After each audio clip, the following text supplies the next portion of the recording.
Пациентка со рак на јајници била лекувана со терапија која не е индицирана за оваа болест. Терапијата е била менувана без образложение, а комбинацијата на два лека предизвикала сериозни последици.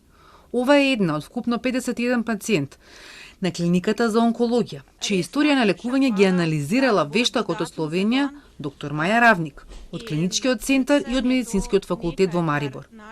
За друг пациент пак кажа дека хемотерапијата ја забрзала смртта и посочи дека пред смрт кај пациенти со рак не се дава агресивна онколошка терапија. Таа потенцираше дека мултидисциплинарниот пристап во онкологијата е златен стандард и посочи дека имало недостаток на конзилиарно мислење.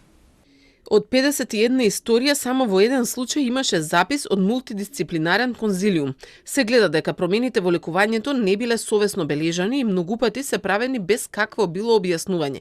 Тежината и висината беа заведени во мал број случаи, најчесто доколку во историјата имаше терапевски лист за примена терапија. За коморбидитетите имаше уште помалку информации. Многу пати немаше ниту хистопатолошки наоди или дополнително молекуларно генетски. Генерално гледано, историите беа некомплетни.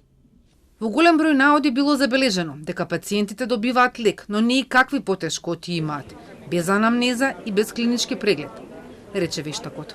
Ако лекуваме без индикација, тогаш болеста е надвор од контрола, може да напредува, што вообичаено се случува кај метастазираната болест и води кон дополнително влошување на пациентот заради токсичниот ефект на лекот, кажа доктор Равник.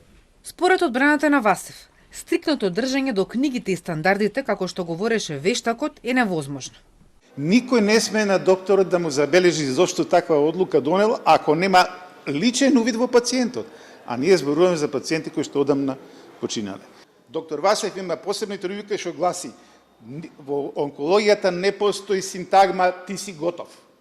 До последен момент се бориме, ние не знаеме оти некој лек од овие новите, најнаш од тешка состојба го одига и му дава уште 3 години. Кој може да предвиди уште колку време пациентот ќе живее за да каже, како што каже вештакот, не смее више да му се дава терапијата, он е готов. Ви слушнавте и самите. Тоа е толку ригиден став. Вештакот е во Скопје до петок. Во наредните денови, покрај на прашањата на обвинителот, ќе одговари на прашањата на одбраната. На обвинителна клупа покрај екс-директорот на онкологија Васев си онколозите Симонида Црвенкова и Драган Јакимовски.